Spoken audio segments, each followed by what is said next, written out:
Before we step into the broken gears of Krat, understand this. What follows isn't just a review, it's a confession. A quiet revelation forged in hours of ash, steel, and lies. If these words stir something in you, leave a like and walk this fog with me. A clock tower tolls in the distance. A music box stirs to life, echoing softly as blackbirds scatter across a moonlit sky. The first step into Krat does exactly what it's supposed to. You stop, you listen, and suddenly it feels like Yharnam has returned, not as a city, but as a memory. Wet cobblestones reflect dim lamplight. Every alley is carved from shadow and sorrow. Iron fences reach towards the sky like rusted claws. People were quick to call it a copy, a cheap echo of the real dream. But here's the thing. Yharnam was a city devoured by its own blood.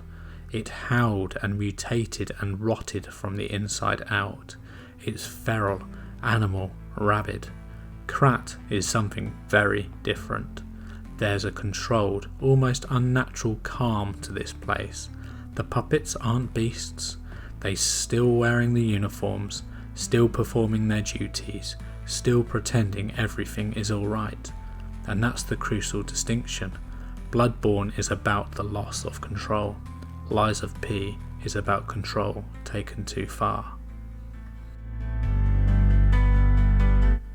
Krat is, in many ways, a city frozen in the moments of its downfall. Not a collapse, a pause.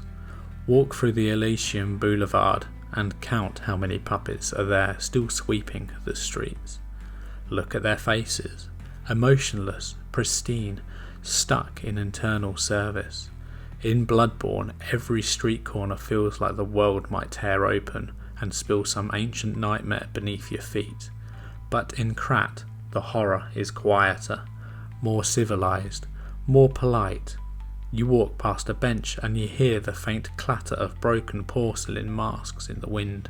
You reach the grand exhibition, and instead of blood-soaked ritual circles, you find a museum still trying to educate you, as if humanity never ended, and yet, just beneath it all, there's a whisper. The truth has been buried, and we buried it ourselves. That's the genius of its atmosphere. It's not screaming, it's mourning. When I first raised my blade, I expected something like Bloodborne.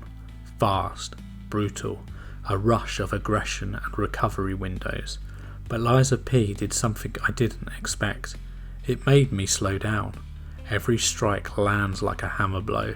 Enemies don't just attack, they telegraph with deadly intention. The game begs you to watch, learn, and respond. In Bloodborne, attack first. Regain health through aggression. Feed the frenzy. In Lies of P, wait, observe, strike only when the truth presents itself. Weapon assembly turns every fight into a personal expression. You don't just equip a weapon, you design it. Rapier blade with greatsword hilt? Do it. Saw cleaver on a dagger grip? Why not? And when you unleash a fable art, it doesn't feel like a move pulled from a combo list. It feels like a statement, as if the puppet suddenly remembers it was meant to be more than metal. Bloodborne's story is rooted in cosmic horror. You traverse from gothic tragedy to eldritch nightmare. By the end, you're no longer human. You've become something far beyond comprehension. Lies of P doesn't aim for the stars, it looks inward. Pinocchio isn't chasing transcendence. He's trying to answer the impossible question: can a lie make me real?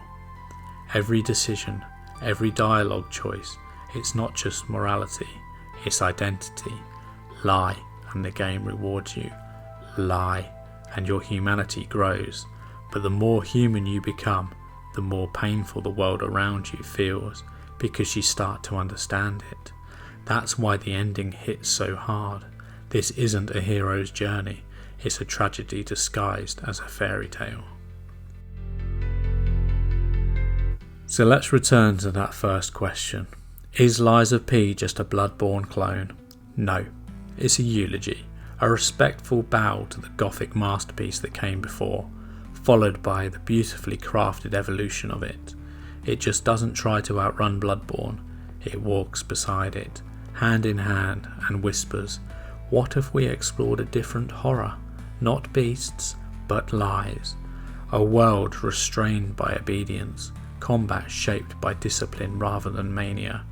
A story driven by quiet choices, not cosmic revelation. And that is why I say with complete sincerity, this isn't Lies of P, this is Lies of Peak. If this journey through broken puppets and beautiful truth spoke to you, let me know in the comments. Leave a like and subscribe if you're ready to wander further into the dark. Thanks for walking the fog with me, and I'll meet you beyond the veil.